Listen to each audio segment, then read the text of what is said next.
Hey man, it's me, Kevin Smith, the annoying voice of podcasting, and you're listening to the non-annoying Three Guys in a Flick. Ladies and gentlemen, please take your seats. The show is about to begin. I know you're tired. I know you're hurting. I wish I could say something classy and inspirational, but that just wouldn't be our style. Pain heals. Chicks dig scars. Glory lasts forever.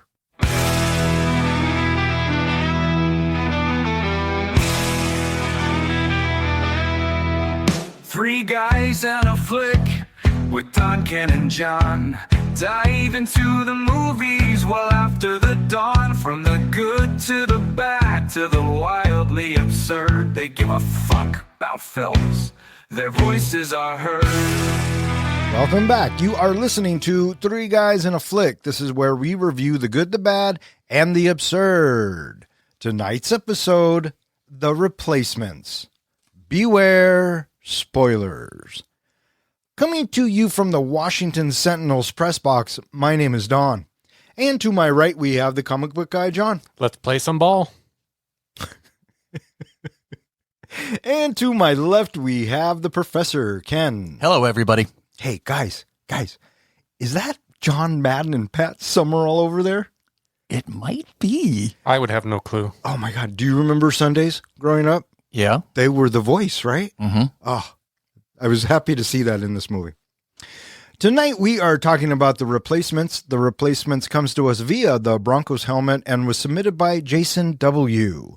So thank you, Jason, for throwing that in there. We really appreciate it. We hope you enjoy listening to the review. Released on August 11th, 2000, The Replacements was directed by Howard Deutsch, written by Vince McCune, loosely inspired by the 1987 NFL strike, specifically the Washington Redskins. And it stars Keanu Reeves, Gene Hackman, Orlando Jones, Jon Favreau, Brooks Langdon, Rafe Fiennes, and a bunch of other replacement football players. How'd this movie do, Don? This movie was made for $50 million. And how much did it bring in? It brought in $50.1 million. Yeah, it didn't hit the box office well. No, it didn't. Did you guys happen to see this in the theater in the year 2000? The first time I saw the movie was for the pod. So that is a no. What about you? Would be my first time as well. Yeah, no, I didn't see this in the theater. However, I have seen this before being a sports guy. So yeah, first time for both of you. Let's talk about it. Yes, let's. So, this movie, like I said, in the box office, it did not do very well. I'm curious if I were to give you 4 movies, and it's going to be in no particular order, and I want you to pick which one was the number one box office for the year 2000. Okay, fire away. In no particular order, I have Gladiator, The Perfect Storm, How the Grinch Stole Christmas, Mission Impossible 2. It's either Gladiator or The Grinch. I'm putting my money on Gladiator. Yeah. we're going to play the odds. I'm going to go The Grinch. Number 4, The Perfect Storm. Yeah, that wasn't number 1. I knew that. Number 3, Great flick, though, listeners. Gladiator. Oh. Number 2, Mission Impossible 2. So the number 1 movie for the year 2000, the box office. Yeah, I fucking nailed it. How the Grinch Stole Christmas. Only because I picked Gladiator. Yeah, but see, if we were doing this together, we would split the pot. But since we aren't, we're not. Well, right on. I was surprised how many movies Howard Deutsch has done that I've loved in the past. Oh, really?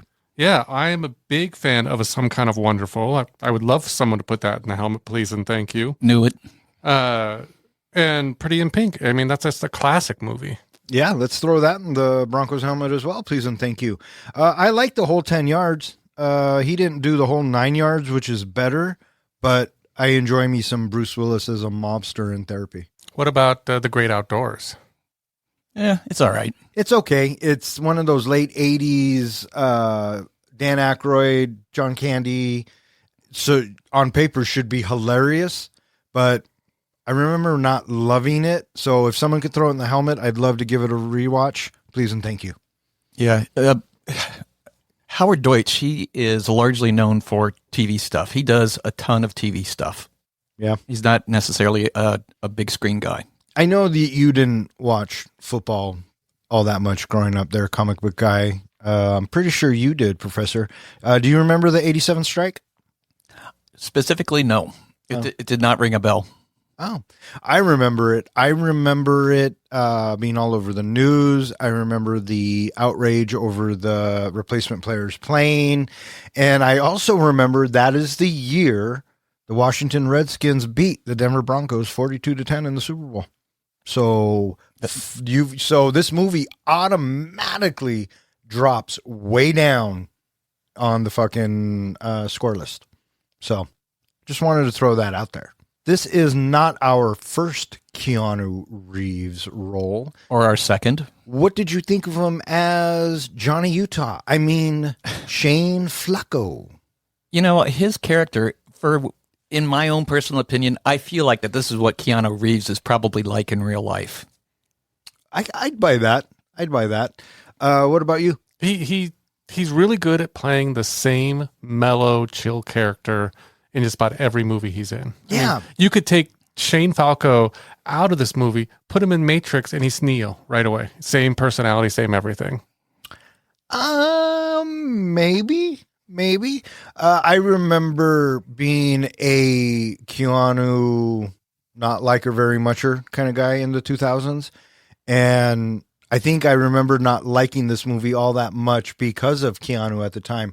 But given my love for Keanu now and going back and watching it in a different lens, I think, yeah, this is what he kind of would be like in real life, I think. And he embodies the quarterback very well, I thought. So I give him, okay marks on this one. Well, the more I find out about him in real life, the more I like him and the more I like his movies. He's such a good guy in real life. That's what we've heard. Yeah. So, the late great Gene Hackman. It was weird watching it. It kind of gave me, it made me feel weird seeing him on the screen because this is my first movie that I've seen him in since his passing. Yeah. And so it was just like, I don't know. It just made me feel weird. Yeah. What about you? Is he not just like the ultimate acting coach in movies? Yes. And however, I think as much as I love Gene Hackman, and I did, Lex Luthor, I mean, this was his character from Hoosiers, but with a mustache and a hat, and just, probably already drunk. I was figuring the same thing. I haven't actually seen Hoosiers, so I'm hoping that goes in the helmet if it's not already. But one of the things I think about Gene Hackman is nobody gives like an impassioned speech or delivers dialogue, I think, the same way Gene Hackman does. In any movie he's in, even Lex Luthor. I mean, he does so well at those impassioned speeches. Yeah, he was definitely a great actor. And, he's on board on this probably to get a paycheck and, to give the movie a little bit of credibility. At this time, Matrix has just come out, so Keanu is obviously a name, right? So you have Keanu and Hackman in the studios like, oh, yeah, this is great. But I don't think he was given a lot to work with. And I even have in my notes, was Gene Hackman a good coach? So, a little piece of Gene Hackman trivia that I didn't know about. Did you know when he was 16, he quit school and ran off and joined the Marines? He lied about his age. I did not know that. I did not know that. Yeah, so he was a Marine. That is wacky, wild stuff. I love that. So, do you have a favorite Gene Hackman movie? That is a really good question, Professor. I can list 3 off the top of my head. That would be in the top 3 of all time. Superman, Unforgiven, and probably a French Connection. Mm-hmm. Mm-hmm. So, what about you? Obviously, Superman, he's great. I loved him in Unforgiven. He plays a fun character in Get Shorty. I also appreciated him in Crimson Tide, opposite Denzel Washington. He's fun also in Birdcage. And I also thought that, remember him in No Way Out, Kevin Costner? Yes. Yeah. Yes, I do. Mm-hmm. Yeah. What about you? Favorite Gene Hackman role? I can't remember the name off the top of my head, and it was a not a great movie, but it's the one with Sharon Stone. It's the Western. Oh, The Quick and the Dead. Quick and the Dead. And yeah, Russell yeah, Crowe, yeah. a young Yes. Russell Crowe. I liked him in that movie. I thought he was one of the standouts in that movie. Because he plays the villain, and he's great as a villain. He's just an asshole in that movie. Yeah. Is he in the Towering Inferno or the Poseidon Adventure? Poseidon Adventure. Okay, I like him in the Poseidon Adventure. Oh, yeah. The original. So I like his turtleneck in that. yeah, absolutely. Anyone else in this cast jump out at you? Well, we've got Orlando Jones from Mad TV. I mean, I used to love him on that show. Yeah, he's pretty funny. Playing that character in a sports movie that can't catch. Mhm. Right? Yeah, I thought he was great. What about you? I encountered a factoid which I found slightly jaw-dropping. The person that plays Wilkinson, the guy, the prisoner, comes out. He also was in a TV show called The Shield. Yes. A while ago. But in 2016, he was found guilty of second-degree murder and was sentenced to 40 years in prison. Really? Second-degree murder, yeah. Wow. What the fuck? Yeah, that's crazy. Crazy. Man. And then, of course, the other person of note is got to be Jon Favreau. Jon Favreau. Thank you. When he was still trying to be an actor. Yeah. Yeah. We've done a few movies with him in it. Yes, we and have. Directed by him. Have off top of your head. Go. Chef. Yes, he was in Chef. Good call, buddy. Go. Elf. Elf. That is another one. I'll go. Rudy. You guys had to think A little about bit that. parted, yeah. Well, we didn't say what kind of part, bud. So yeah, we like Jon Favreau here, and I'm pretty sure he directed our very, very, very first podcast. That we never released. Yes, obviously it was our first one. Iron Man for the listeners out there. Iron Man. Which if someone will put it back into the helmet, we could review it actually and release it. Oh, that's a good thought. I never thought about that. There you go, listeners. I know you want to hear it. I am Iron Man.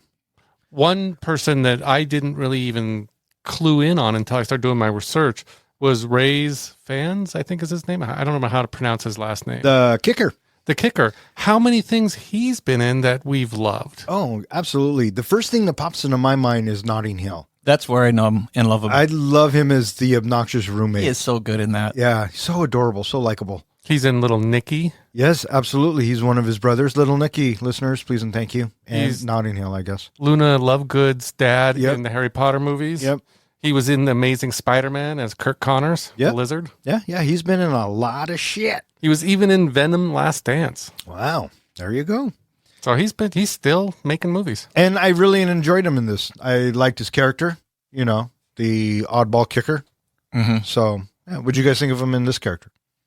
He was fun. Yeah. He was likable. I didn't think we got enough background on him, but I guess we probably didn't need it for this movie. No. You know what my favorite part about him was? The accent. No, he got to smoke while he was kicking. Yeah. I actually watched this movie with my dad, who in fact loved this movie. He'd never really watched it closely and said this is one of the best movies we've reviewed. God bless you, Rick. But he just kept asking that. He says, doesn't he ever put his cigarette down? I'm like, does Dawn? I do when I'm indoors. Thank you very little. This movie to me, and I think we were talking about this a little bit earlier before we started recording, this movie gets compared a lot to Major League, but you thought it was more comparable to another movie. What movie would you compare it to? No, I said all movies. It taps on every sports cliche it can. And as you're watching it, I said Major League. I said fucking unnecessary roughness. I mean, there's so many, even Rocky's in there. This movie is one cliche built on another for the runtime.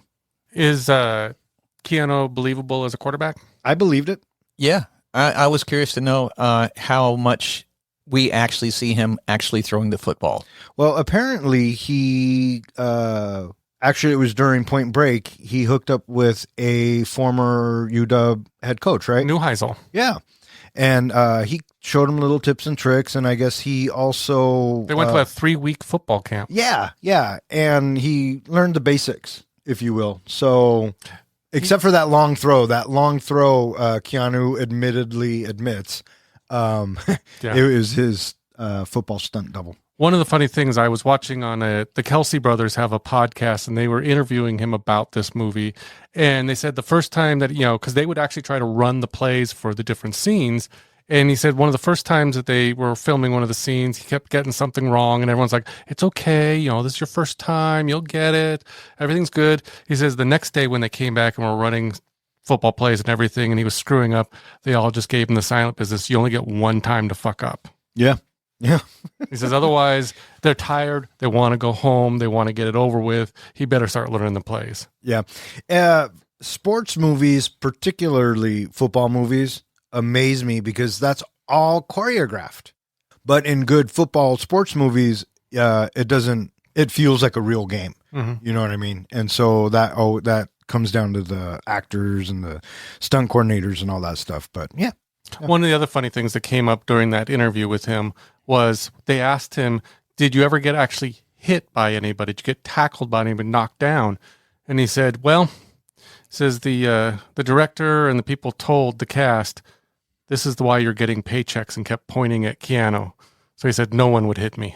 Yeah. You don't hit the number one quarterback in practice either. So, yeah, I get it. Speaking of quarterbacks, what did you think of Brett Cullen, our antagonist? I thought he was too old to be that style of a quarterback. But when he does say he's won 2 Super Bowl rings, I'm thinking, okay, so he's a veteran later in his career, I guess. Okay. But I believed it. I believed he was that douchebag quarterback. I actually wrote it in my notes. How can this guy still be playing football? He looks so old. But my dad told me, I guess there's currently a quarterback that has been brought back that is a much older player, like in his 40s or something. He's been brought back to quarterback for some team. I can't remember what his name is, but he's doing pretty well. Old man Rivers. And no, they're out of the playoffs. Oh, they're out of playoffs? Yeah, they're done. Doing well for a 40-year-old. I suppose. What do you think of him? I thought that he just oozed douchebag. Yeah. And, that's what the story arc is for him. Here's a question for you guys. And I know this was a common theme in movies back in the 2000s and everything. Did we need the love story? Did we even need this whole, I wanted to see more comedy, more action, more football. I felt like the whole love story between him and the head cheerleader was just unnecessary. To answer your question, no, we didn't need it. However, since they had used all of the sports cliches, they needed to use all the rom-com cliches as well. So, I mean, it is what it is. Hey, Professor, new year, clean slate. How about some trivia? I do have some trivia questions. Hello and welcome. My first trivia question is, Bateman, played by Jon Favreau, what is his jersey number? John. Yes? I don't remember. 30-something. I can't remember. I jumped the gun on that. Shot my load. 69? The answer is 56. So no, it's not 69. But I like where your head's at. Yeah, I like where, never mind. Question number 2. When Jimmy shows up at Shane's boat, he said that they met once before. Where was it? Don. They met at it wasn't the Sugar Bowl. It was, and he goes, yeah, I remember. Fuck, they met at the Sugar Bowl. Correct. I was going to guess Sugar Bowl. Yeah. Question number 3. What song is played during the naughty cheerleaders' dance routine during the game in San Diego? Dawn. Is it Good Vibrations? Marky Mark? No. Damn it. Is it Don't You Wish Your Girlfriend Was Hot Like Me? No. Bad Girls by Donna Summers. Yeah.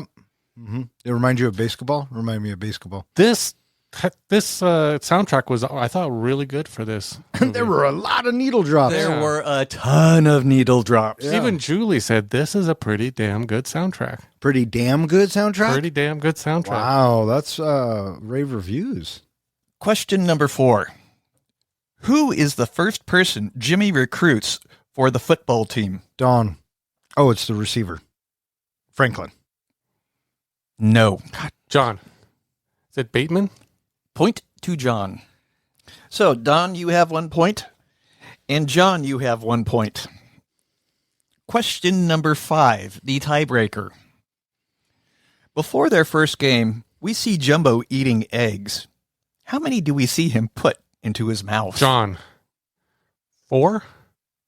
No. 3. 3 is the correct answer. I knew it was 3 or 4. And as I was watching that, trying not to throw up because it was fucking gross, I like eggs. I'm thinking, fuck, that's going to be a question. I should be watching. Oh. Yeah, that was wild to watch. Yeah. And so this week's winner, Don. Good job, Don. Thanks, buddy. Good game. Congratulations. Good game. Good game.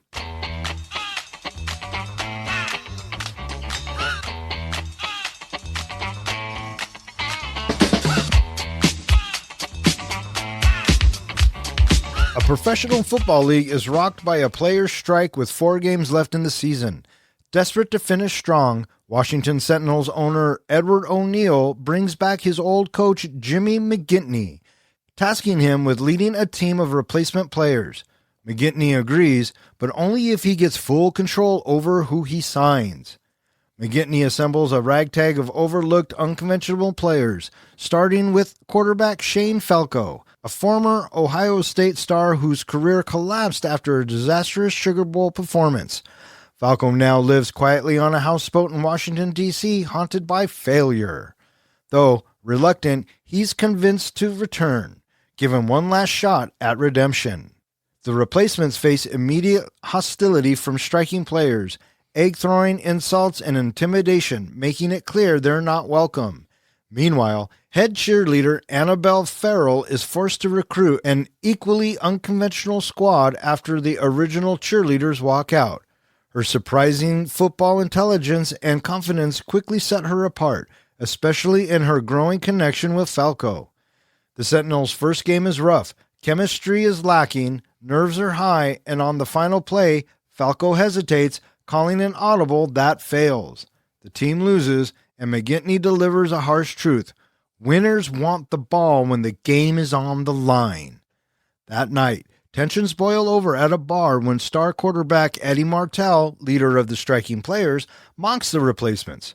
A brawl erupts, landing them in jail, where, in a defining bonding moment, they sing and dance to I Will Survive. For the first time, they begin to feel like a team. So we didn't talk about this previously, but this story is loosely based on the 1987 Washington Redskins, and the replacements in real life. They had 3 games that they played, and they won all 3 of those games, and the football team goes on to win the Super Bowl, as you pointed out. The replacement players, they never got a Super Bowl ring and it time lapsed 30 years. It took 30 years before the football replacements ended up getting their Super Bowl ring. I know, and at the time, that's fucked, right? No shit. It's very possible you don't even go to the playoffs if you don't win those games. I know I guess the actual players fought against them getting their Super Bowl rings because they figured they were scabs, crossed the line, and all of that, but they never gave them credit for getting them to the Super Bowl. Yeah. Well, they got them to the playoffs. Yeah, playoffs to right. the Super Bowl. Yeah, because there's 3 games before the actual Super Bowl, which they should have fucking lost and never played Denver. Moving on. Yeah, but then the Broncos would just lost to somebody else. Oh my God, John, I can't believe you just fucking said that. So we meet Shane, and we see him out. Oh, he's scraping barnacles off the bottom of boats. You know, I was thinking about the scraping the barnacle scene and all that, and how he could probably go from doing that to all of a sudden still being able to be in shape to, be a quarterback, play football. But if you've ever scraped barnacles, that's hard work. That's really works your arm. So I'm guessing his arm would still be in great shape from scraping barnacles all day. You've scraped barnacles off a boat? I have scraped barnacles off pylons when I was scuba diving. Ah. That's one of the things we would do. And that's hard work. It's hard to get those tedious. off of wood, yeah. It's hard. Yeah. I like how he finds his trophy at the bottom. Yeah, what's that about? My guess is it's where he threw it. Absolutely, right? He got drunk one night and threw it off the boat. I was amazed how he could stay down there. His breath, holding his breath for that long. Yeah, and the weight of him. Well, he would have had mean, to probably weights on him. He's flat-footed, and he's taking snaps underwater. So, you can take the football out of the guy, but you can't take the guy out of the football. And then we meet the owner, right? Yeah. And this is Jack Warden. Remember him as an actor? Growing up He's in a bunch been in of stuff. a bunch of stuff. Yeah. Apparently, this was his last role. But he's meeting with Gene Hackman, his old coach. Well, during the football game, he hears that the strike is on. And with that, then he says, all right, get me Jimmy now. One of the things I didn't catch during this first opening kind of sequence with this football game is Martell takes a safety dive or safety slide so that he won't get injured. Instead of winning the game, did you see that he did this slide to get... Yeah. And so that's basically the whole idea of these players are just about the money. Oh, yeah. To get this out there now, the biggest problem I have with this movie is their lack of respect for the timeout rule. Oh, yeah. Yeah.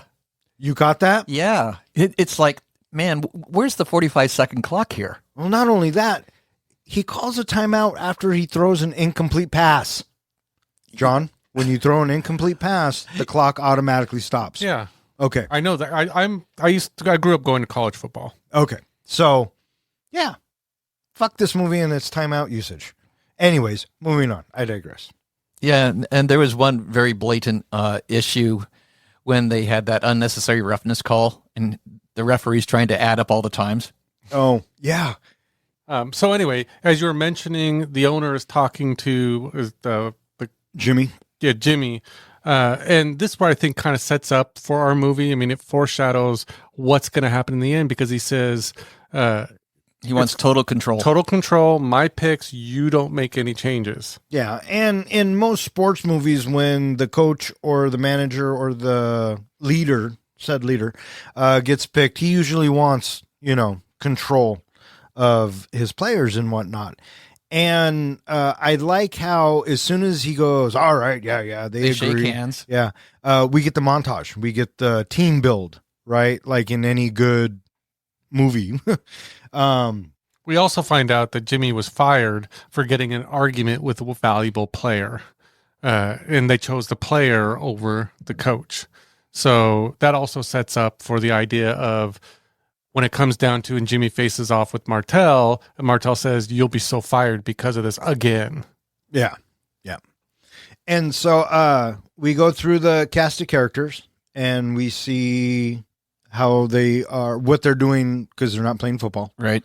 Was there a flashback of any of them particularly that you guys liked? I thought Favreau's was funny. Yeah. He's a SWAT guy. Who just can't stand the color red? Yep. And the kicker, he's in a pub and you can tell that he's a bettor and he's not doing very well. Someone's after him or they want to take his pub. The mob or whatever they are. They're gangsters. The bookies. Huh? They're gangsters. Yep, that's right. And, we see this cast of characters come together and then they're like, well, who's going to play quarterback? And Jimmy's like, I got a guy. And then we cut to the boat. Jimmy pays a visit to Shane's boat. Tries to talk him into it, right? He says, I know who you are. We met at the Sugar Bowl. And apparently Shane has this past. When he was in college, he lost the Sugar Bowl by 45 points. He had one bad game. One bad game. And it kind of defined him as a human being after the game. It put a fear in him. Yeah. Yep. And so, Keanu seems pretty happy doing what he's doing. Doesn't really know if he wants to play football. It's that reluctant hero trope. I got the impression it was he doesn't want to set himself up for fail again. He doesn't want to go through that again. Kind of the whole thing of throwing the trophy into the water is he doesn't want to face that fear.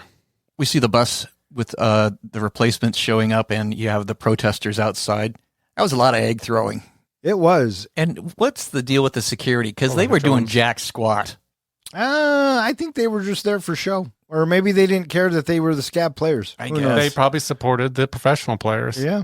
And it's funny because the kicker who, as they're heading in, is flipping them all off and telling them to fuck off. And smoking. And smoking. Yeah. And this is what he does for like the next half hour in the movie. All he does is just piss on people. Yeah. I thought it was interesting too when they introduced the sumo wrestler, Yeah. And then the other two black guys. the brothers. Yeah, they are having a very interesting conversation, to say the least. And now we are at our first day of practice, and we get to watch the guys go through their drills. What do you guys think of this bit?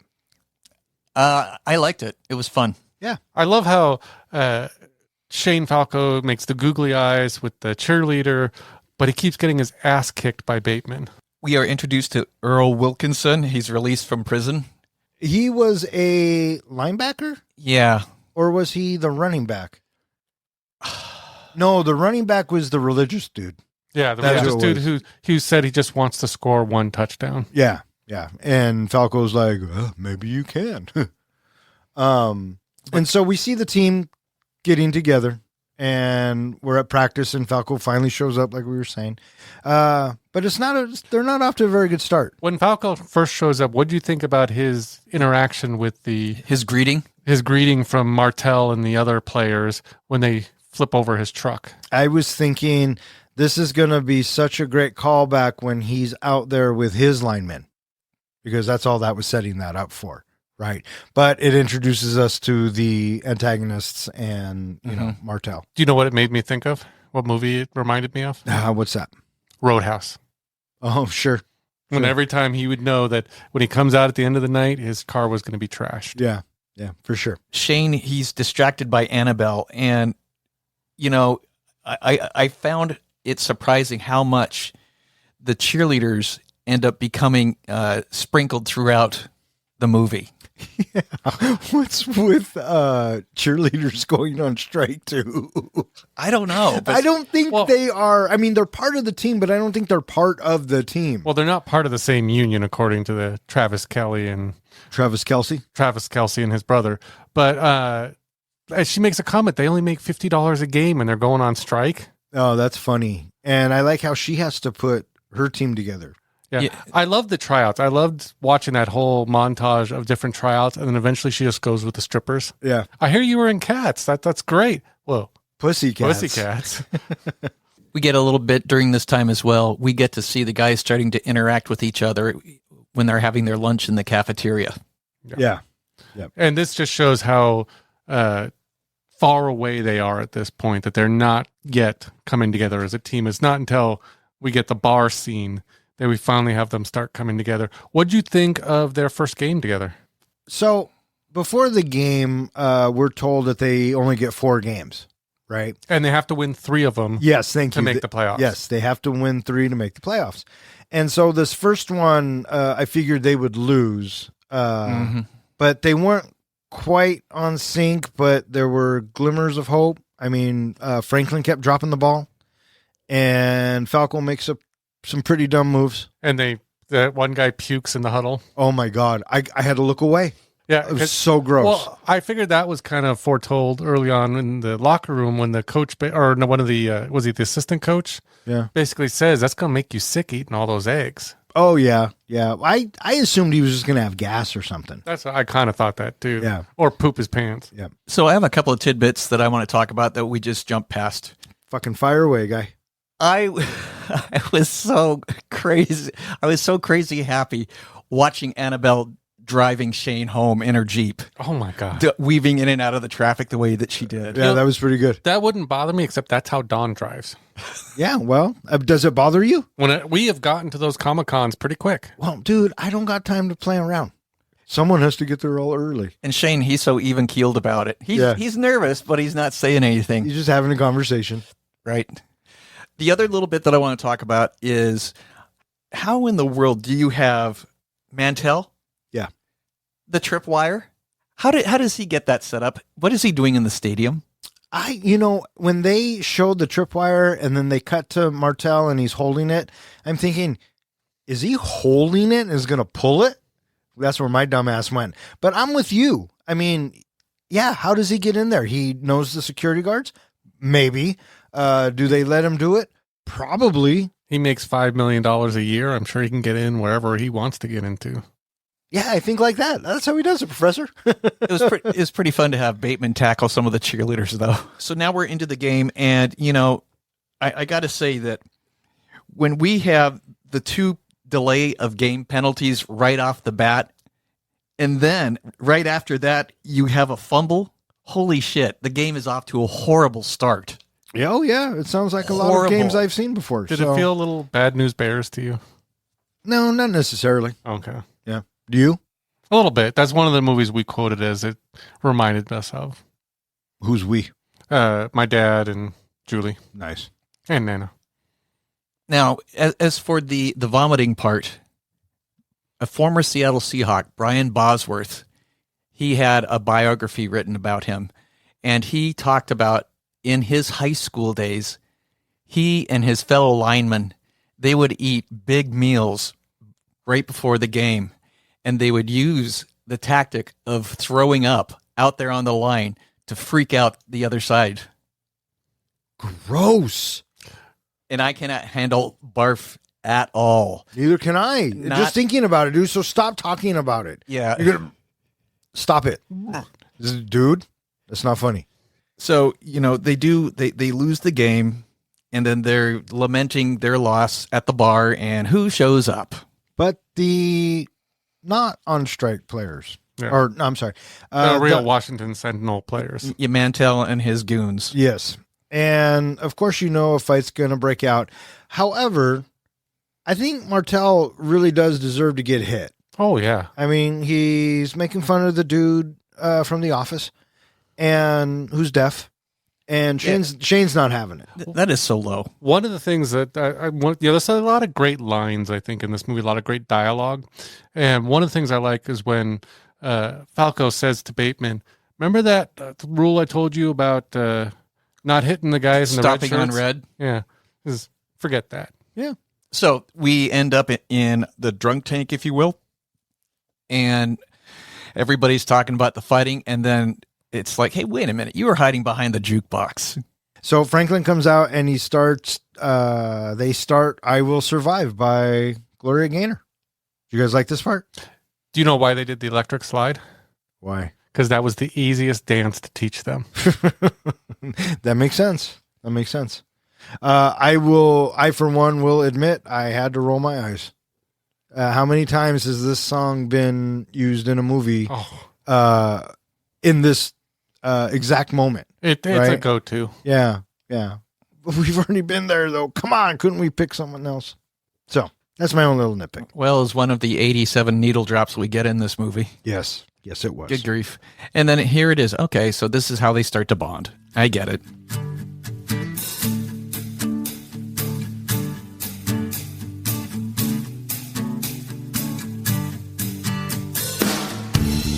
So many times I've wondered. Back at practice, McGinty leads a powerful chalk talk session, asking players to confront their fears. One by one, they admit they're terrified of failing again. McGinty reframes that fear as motivation. This is their second chance, and it may be their last. The mindset pays off. In their next game, the Sentinels rally from behind, sealing a dramatic win thanks to an improbable 65-yard field goal from their eccentric Welsh kicker Nigel Gruff. Confidence builds both on and off the field. Falco and Farrell's relationship deepens, culminating in a quiet, heartfelt moment at her late father's bar, ending with a kiss that solidifies their emotional connection.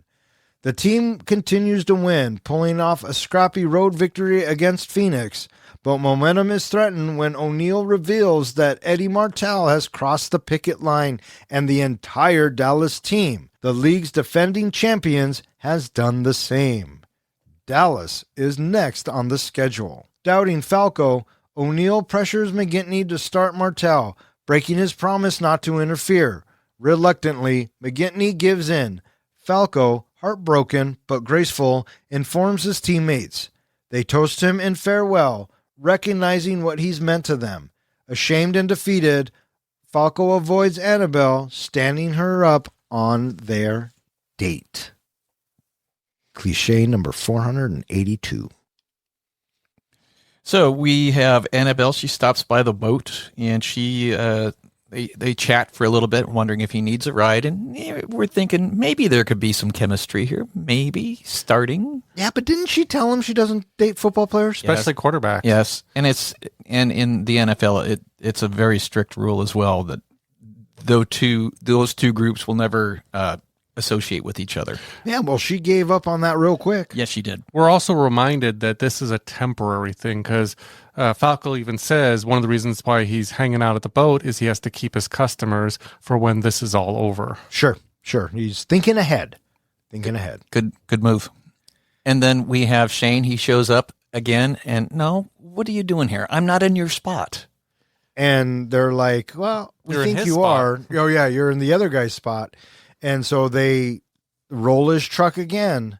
But And then this time, We have Andre and Jamal. they come out and, they tell him to put the car back the way it was. Well, first they laugh until the gun comes out. Oh, it was so good. Although, not very realistic. No, How is that guy not in jail? no Right? kidding. No Yeah. kidding. They go in for practice. And is this where we get the... Fear and quicksand. Yeah.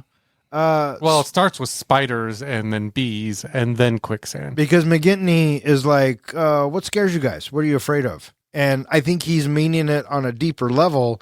And yeah, you get spiders and all that kind of jazz. And then finally, you have your reluctant hero speak up, and he gives the quicksand speech. Which is motivational. Yes. And, it kind of lights a spark under the team. And I think we cut right to the next game, don't Yep, we? it's game day. And who are they playing now? San Diego. San Diego. And we get Madden and Summerall calling the game. And A crazy play, and Jumbo ends up with the ball. is because is this where Falco just keeps getting hit by the linebacker? Yeah. And he finally gets fed up and he just throws the ball at him and it bounces up and then the lineman catches it. Did you like Madden's response to that? What was that? I love to see a fat guy run. And Jumbo scores. And was that the game-winning touchdown? No, because No. then we get the field goal kick, Oh, that's right. which if it had actually happened, that would have been a record in the NFL At that time. at that time. It's now, I think, 2 yards longer or something Yeah, I like think that. so. Yeah. But nobody had kicked a 65-yard field goal at the time. Yeah. We also get the naughty cheerleader dance routine. I love the audience and the other football players, and everybody's just watching the cheerleaders. I like how the coach is like, come on, they can't dance like that. What are you doing? That coach was nonstop on the sideline, just giving it to him. I thought that was good. Yeah, I would have given it to him. Who, the coach? No, I'm the cheerleader. Uh-huh, yeah. And it's from this point going forward, the cheerleaders are on the screen a lot after this. You get one or two football plays and back to the cheerleaders for 5-10 seconds, and then back to the field, and then back to the cheerleaders and back to the field. It's worse in the third game. Yeah. So Well, there you go. I kept thinking the other cheerleaders had walked out and gone on strike with the football players.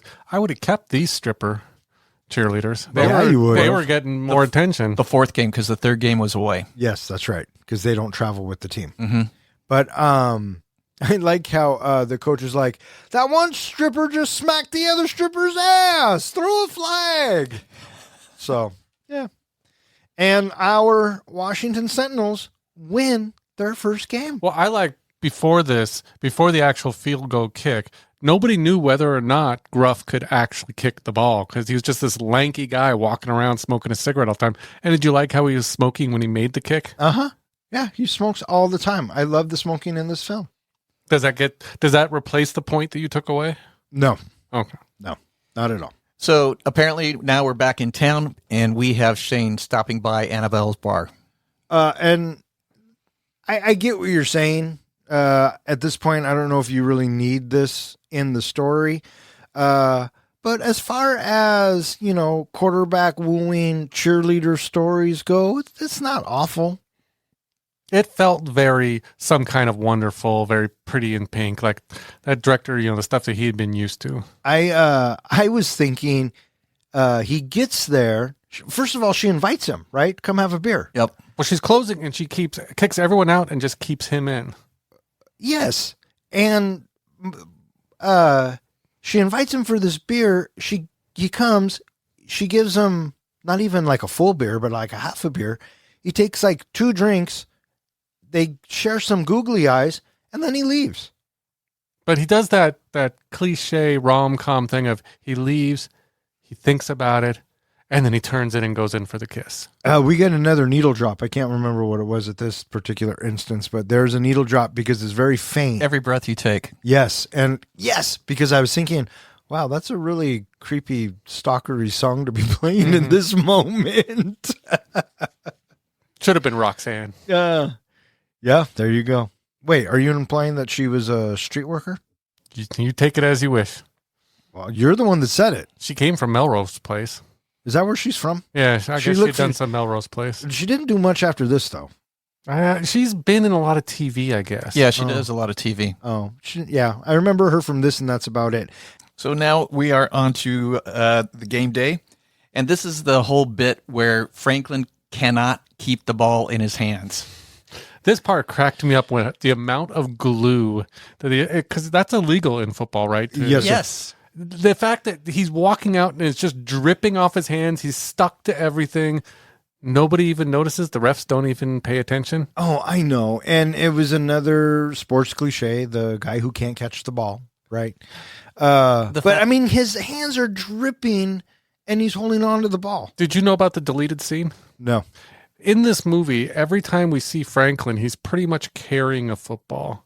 That is because I guess in a deleted scene, Jimmy told him to never drop the ball, to always, basically a receiver always holds the ball, always has the ball. So throughout the movie, he's seen carrying the ball because he's afraid to put it down. You ever see The Program? Do you remember that movie? Mm-hmm. James Caan. Oh, yeah. Halle Berry, Omar Epps. Yeah. Same bit. Omar Epps is a running back who fumbles. And so James Caan, the coach, gives him the ball. And he tells the players throughout the college day to try to get it out. And they're in class and someone strips it and it falls on all the students to go after the ball. That's what that reminded me of. Yeah. So anyway, they put all the glue on his hands.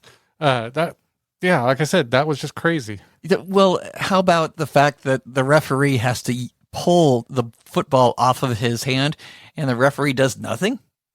Yeah, you would have thought, right? Maybe they were replacement referees. But you know what? Any game or any sports movie that does not respect the timeout rule, I've given up all hope for. So another point off the game. Well, it's the original point, but it's still off. I thought there was the minus point for the Broncos. Dude, I'll get there. Okay. I'll get there, buddy. So they end up winning the game. Yay, them. But then Jimmy, he's called into the owner's office, and we find out that Mantell has crossed the picket line, and he's back on the team now. And not only Martell, but the entire Dallas team, the defending champs, the big boys. They're going to be playing. So the replacements are going to be playing against Dallas. Against the quote-unquote real football team, yes. And defending champs. You got to show them respect. They were the defending champs. And so Jimmy's like, well, I don't fucking care. I don't want Martell. He doesn't have heart. We had a fucking deal, bud. And it was put in writing. And what's his name? The owner's like, well, I own the team.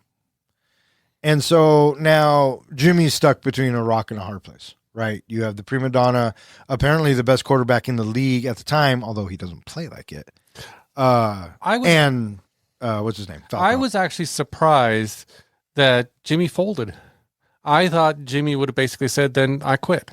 Yeah, well, I mean, it's got to be a hard place to be in. But come on, man, you're the coach. You got to look at the logistics of things. And that's kind of where I'm at with it because, I mean, if they win this game, they're going to the playoffs. So I think you put the need of the team, and on paper, Martell should have been fine. I got the impression from Jimmy that Jimmy figured they aren't going to win with Martell. Like he knew going into it that, he didn't have heart, that he wasn't going to bond with the team like Falco. There wasn't going to be that team unity, and that's what the team needed. He going into it, he knew it was going to be a lose. They're going to be a loss. Well, that's a good point. I don't know why he does it. Yeah, Which goes back to my original question. Was Gene Hackman even a good coach? that's a curious question because I hadn't thought about that before. Yeah, because he stood up before and got fired over it and was ready to be fired again, pretty much, is what he had said earlier. Yeah, well. And then we have this little moment between Martell and Shane. They chat in the locker room. And, God, Martell, he just oozes douchery in his comments. And Falco just, keeps his cool. Yep. And he leaves. And he goes to the bar. And I like how he's talking to Gruff, the kicker. And he's all, yeah, now's not the time, but I, got some bad news. And Gruff's like, turn off the music. Shane's got something to say. So now is the time, right? And so they toast to Shane. He tells him, I won't be back. You got Martell. He's very gracious. And Absolutely. and we see that Martell got into his head because he doesn't show up for his date. Yeah, he has his own little pity party. Yes. And Yes. Which you think is, you get the bad news, you want to run to the girl. No, he runs away from the girl. Yeah. Well, I mean, athletes do crazy things sometimes. What are you going to do?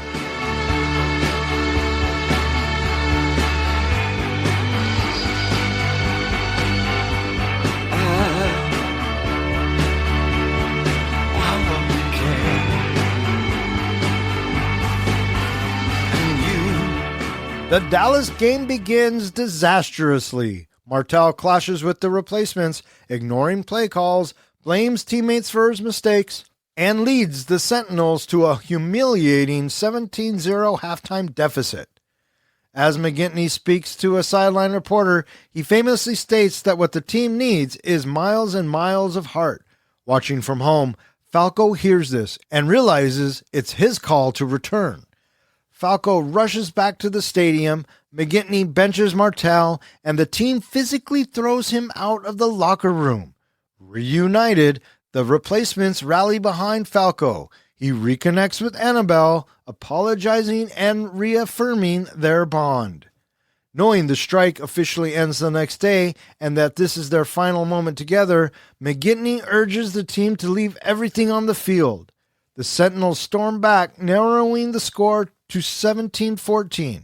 With seconds left, Falco calls a bold final play, throwing deep to Brian Murphy, the deaf tight end. Murphy makes the catch for the game-winning touchdown as time expires. The Sentinels win 2017, earning a playoff berth. As the replacements celebrate on the field, I will survive. McGinty reflects that while they return to their lives, they leave with something greater. The satisfaction of seizing a second chance and proving they belonged. Roll credits. So here it is, right? Game day. And Falco's not playing. And I'm telling you what, this is where the movie completely fell off the fucking wagon for me. How much of Waterboy was this movie? The fact that Falco lives 5 minutes from the stadium or something. How did he get there so quick? Yeah, no, that's one of the things. Drove me nuts. But you knew that with Martell, it's going to be disastrous first half, and then it's always like you said, the football cliche or the sports movie cliche. They always have to win it in the second half. Yeah, and why did he suck so bad in the first place? I mean, this guy's supposed to be the best quarterback in the league. He's won 2 Super Bowls. Right? Now, granted, he probably only has been to 1 practice and, he's been on strike, drinking, not keeping in shape. I can understand him being off a little bit, but it felt like he was purposely trying to tank this. Well, I got the impression, especially early on from him, is again, we said it's all about the money. He gets paid whether the team wins or loses. He's going to get $5 million either way. And from that first play, the first game that we saw in the beginning of the movie, he doesn't want to get injured. He doesn't want to overdo it. So he doesn't care if they win this game or not. Yeah, which is dumb because they win, they're in. Yep. I started thinking, maybe because we keep seeing the gangsters, up in the stands, and I'm started to thinking, is he being paid to tank it? Because a couple of his throws are god awful. Yeah. Yeah, but the gangsters up in the stands are because of the kicker. Yeah, that's what I thought, but I started thinking because he was looking so awful on his plays that maybe, I don't know.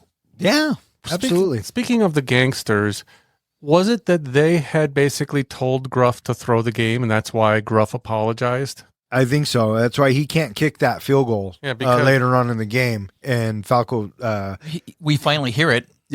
Falco saves him. But he's being blackmailed or something for sure. And so that's when Keanu has to run the ball in himself. Well, let's go back to the locker room moment. Do you find it satisfying when he shows up in the locker room? No, because there is no way during a halftime in a game does a guy make it from his fucking boathouse, suit up, get into the fuck. Where did he suit up? Don't you suit up in the locker room? Weren't they in the fucking locker room? No, drove me up the fucking wall. Here's my question. It's a full stadium. He does not have his credentials anymore to park in the players' parking lot. Where did he park his truck and to get to the game? Yeah, dude, you're just piling it on, bud. I'm with you. Yeah, no, I didn't like it. Did it make you cry, bud? No, it didn't make me cry, but I will say that I found it very convenient that he was able to get in like that. No, if you had to play the game, who did it better? I think it is. Remember when Bobby Boucher came at halftime and the Bourbons won the Bourbon Bowl or whatever he says, the Water Boy? Yeah. I think that moment's better. But I was wondering when I saw this if they, Adam Sandler had gotten it from this movie. I can't remember when each of them came out. Water Boy came out in 98, I think. Oh, did it? I think. But there's so many sports cliches. Is Waterboy in the helmet? I don't know. Listeners, please and thank you. I don't think it is. So he comes out onto the field, everybody's and he goes right up to the cheerleader and he kisses her in front of everybody on the Jumbotron. Do we not have a clock? How much time is left? Have you briefed your offense? You're going out there against the number ones of the defending Super Bowl champs, and you're out there kissing the fucking cheerleader? Well, even what Ken said earlier about that's a big no-no. Madden and them basically say, you're not supposed to be doing that. Oh, God bless Madden and Summerall. But as they say, what are they going to do? Fire him? Yeah, absolutely. So after he's done making kissy face with the fucking she cheerleader, forgives him pretty quick. So she must have really had the jimmies for him.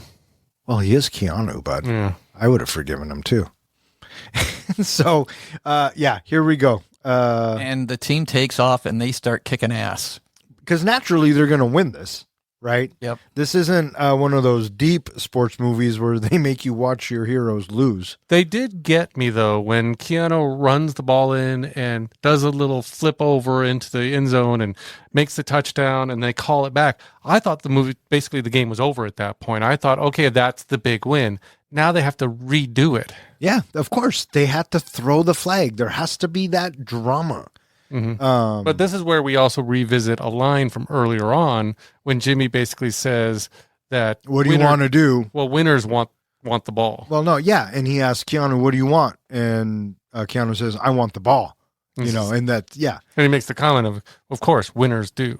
Yeah, and so he goes back out there. I don't even remember what the fucking play is because I'm so pissed off that the non-respect for the timeout in this fucking movie is driving me up the wall. One thing I did notice about this movie, though, is Martell, I think was during the bar scene, was really getting in the deaf guy's face and how he shouldn't even be playing and blah, blah, blah. And they kind of had run this, storyline about this deaf player. And even the assistant coach was thinking, should we even have this guy on the team? Why do we have him on the team? Yet he's the one who catches the winning field goal or winning pass. Right. So they get the flag called, and what's his name? Murphy? Who? Yeah, Murphy's the tight end. They do the long pass. He catches it. Touchdown. Breaks his leg. We win. Everything's great. What'd you think about the religious guy breaking his leg earlier on? But he got the touchdown. Oh, yes. He did fulfill his one wish, which I thought was nice. But, you had to have your running back go down because in every sports movie, the running back goes down. I thought it was interesting because it was a callback to earlier when they said the reason why he never went professional is because he blew out his knee. And now he's broken his leg again. He's blown out his knee for the second time. Yeah, but he got to score. Yeah. And that's all he really wanted. Mm-hmm. Well, don't we all just want to score? Yeah. I think so. And then, they win, and, More smooching. and the Jimmy voiceover pretty much says, you guys did something good. Cherish it.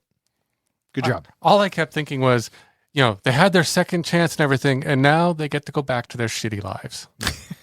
Yeah, that would fucking suck. Yeah, because I understand that the whole movie was supposed to be about reliving, your glory days and all of that, and being able to do it one more time.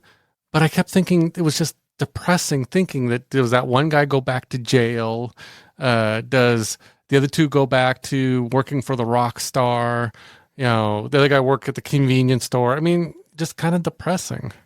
Yeah, well, I don't know if they want you to actually think about that after the end. Well, I wanted to kind of hope, and of course they didn't tell us what happened to any of the guys, but I wanted to hope that some of them may have shown some skill out there and maybe they got drafted or. I'm going to say yes. Yes, that happened. There was talk of a sequel to this, so I wonder what the sequel would have been. The Replacements Part 2? Yeah. The Second Strike? Or The Empire Strikes Back? Yeah. That's already been used. The NFL Strikes Back? No, because they didn't use the fucking NFL, which drived me up a fucking wall. Well, wait to hear about the timeouts. But wait. What I did like, however, is it did end with "We Could Be Heroes" by David Bowie.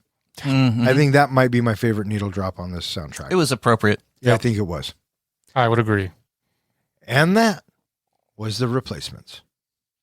All right, what do you guys think? You guys are ready to rate this flick? I'm ready to rate this flick. How about you, John? Are you ready to rate this flick? I'm ready. Put me in, coach. And even if Don tears my review apart, pain heals and chicks dig scars. Hey, Professor, how do we do our ratings? We do our ratings on a scale of 1 to 5 fucks. 5 fucks is a movie that we think is cinematic gold. A 1 fuck movie is where you get done watching. I'm never watching that again. And what's a 0? A 0 fuck movies, you get done watching, you turn to your buddy and you're like, oh, for shit's sake, what the hell? Why would you make me watch? I want 1 hour and 58 minutes of my life back. Or in other words, we just don't give a fuck. Who would like to kick us off in the year 2026? I'll go. All right, I fucking love it. Hit us. The Replacements is a fun watch. Keanu Reeves playing Keanu Reeves oh so eloquently. He is a very likable character in this. And the rom-com side bit story, it's okay. It's, it's not necessary, but, it's formulaic, if you will. I like the fact that there was so much football played in this. And I believed Keanu out there on the field being a football player. I thought that the Gene Hackman role was good. Gene Hackman is a really dependable actor, and I don't think that his writing for his character was anything stellar. But I liked him as the coach, and I have to say, since Don ended up saying, "Is he a good coach?" I've been thinking about that a lot during the pod since you said that, because it's like, yeah, what did he really do? I guess maybe his fear talk. That fear talk was meaningful. And I think that, the other side characters, they were fun. And having the movie have a definite timeline where it's just 4 games, I like that. Because then I felt like that there's a beginning, middle, and an end to the story arc. The needle drops were plentiful and fun, and it's like, yeah, totally, absolutely. The movie is just under 2 hours. And even though it was 2 hours long, it didn't necessarily feel like a 2-hour movie, because I think that it moves along in a lighthearted fashion, that it's not going to be wearing you down, because there's not necessarily a whole bunch of, gritty storytelling. Having the story arc of Shane and his best days of football being able to touch upon again, I found it was rewarding.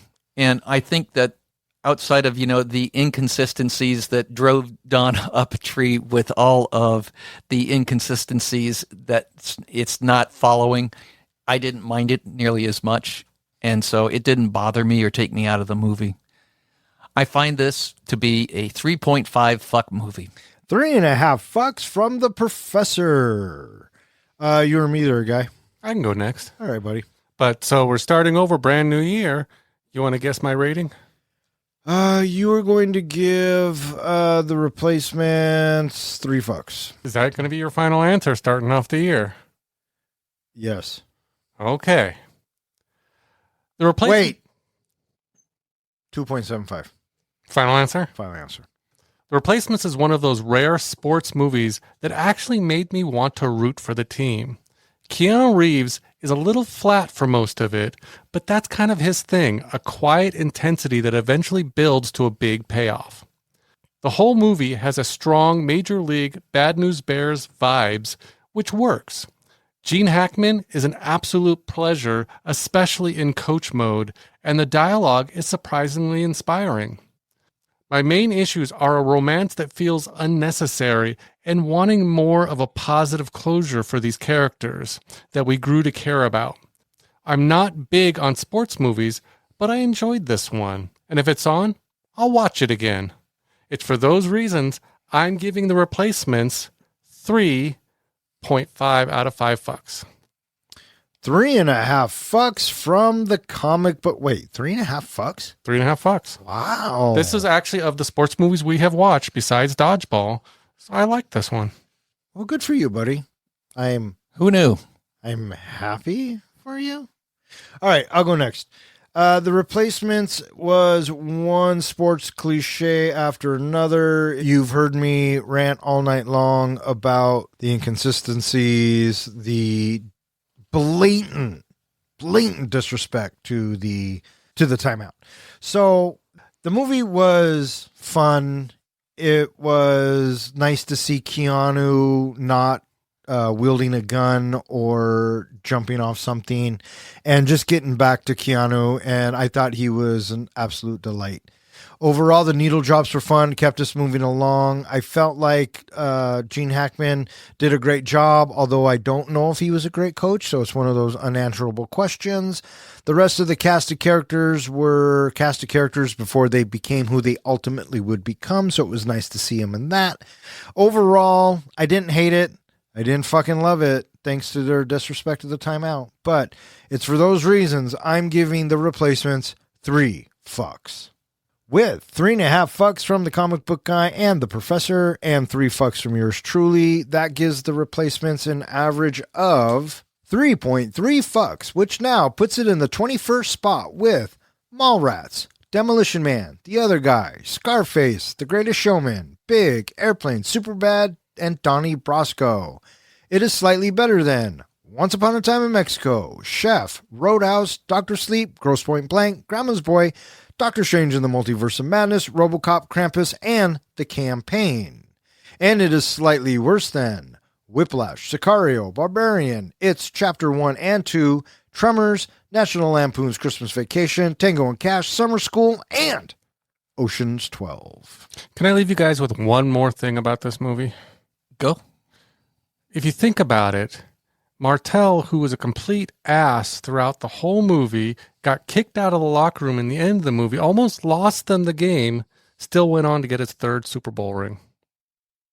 We don't know if that Washington team won the Super Bowl. Thank you very fuck off, little Mitch. So, yeah, I don't want to think about that. Okay. It's not the NFL. That's right. It's not the NFL. They weren't the Washington team at the time that went on to beat the Denver Broncos. Why do you get me fired up? Is it the XFL? I don't know what FL it was, but it wasn't my FL. Ooh, I like that. All right, that is going to wrap it up for this episode of Three Guys in a Flick. If you would like to know which movie we're going to be reviewing next, please check out the website. Speaking of which, hey, John, where can they find us? They can find us at 3guysinaflick.com, where we post our show notes, all of our podcasts are available, and there's a form there you can submit a movie to go into the Bronco helmet to have us review. You can also find us at all of social media, where on Tuesdays, I've been posting what movie we are releasing on that following Thursday. And you can find us at any place that hosts podcasts. In fact, while you're listening to us, make sure to subscribe, leave us, a like, a 5-star would be terrific. And you can leave a comment with a movie you would like us to review. And speaking of comments, John, do we have a comment kicking off the new year? Yes, we got a comment from Mark C., who has requested the movie Hiding Out. I've never heard of that one. Is that a good movie? With John Cryer? Yeah. Yeah, I've seen it.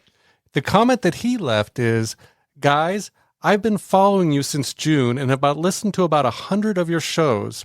In the last year of your episodes, there has been a calm but fun-loving banter between the three of you that is so enjoyable to listen to.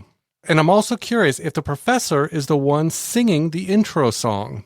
Well, Mark, I want to let you know a fact about our intro song. Yes, that is the professor singing our song. He continues on to say, the reason for suggesting Hiding Out is it's one of my favorite, non-famous, not known, offbeat movies. Everybody recommends the money makers and the famous ones, but as far as the 80s unknown films, this movie is fun. Plus, I would love to hear the three of you comment on how Wikipedia describes this as a romantic thriller comedy drama film, and how problematic you see this. Well, thank you, Mark C., for the comment. We certainly appreciate it and consider Hiding Out in the Broncos helmet. I also want to thank Jason W. for throwing the replacements in the Broncos helmet. We had a lot of fun recording it. We hope you have a lot of fun listening to it. And, of course, I want to thank anybody who listens and who has suggested a movie. If you keep listening, we'll keep recording. For Three Guys in a Flick, I'm Don. I'm John. And I'm Ken. Thanks for listening. And gentlemen, it's been an honor to share the field of battle with you. Three guys with some mics, yeah, dart into the flicks. We're here for the real talk, no time for the tricks. Don as the captain, steering us right. Kid drops knowledge, shedding light. John with the comics, bringing the hype. From the good, the bad, to the absurd, we break it down, make sure you heard. Passion for the screen, we ride or die about movies. You know we always give a fuck, no lie. I know you're tired. I know you're hurting. Why do you drop your head? I thought it was good. I mean, if you close your eyes, you can almost see a young Keanu Reeves, right? Do it with me. Close your eyes. You know, and the dropping of the head and utter disappointment makes for good stinger stuff. I thought it was more contempt he was giving you. No. It was disappointment all the way. I know his looks. I did make a comeback at the end, I think, though. Oh, yeah. No, dude. Like I said, you were a formidable adversary. Absolutely. I'm surprised you said that with a straight face. Whenever we have a sports movie about a professional sports, if it's not the NFL, NHL, MLB, NBA, I kind of lose a little bit. Is that just me? I guess. Oh, okay. Yeah, I don't There you watch go. sports movies. Yeah, I feel like I'm talking to the wrong guy about that. I had to fucking look away when they all start puking in the puddle. The puddle? When they all start puking in the huddle. McGinty reflects that while they return to anonymity, Don't make me try to say that. McGinty reflects that while they return to anonymity, McGinty reflects that while they return to anonymity, word. All right, so clearly you have three. I do. I sadly have not come prepared.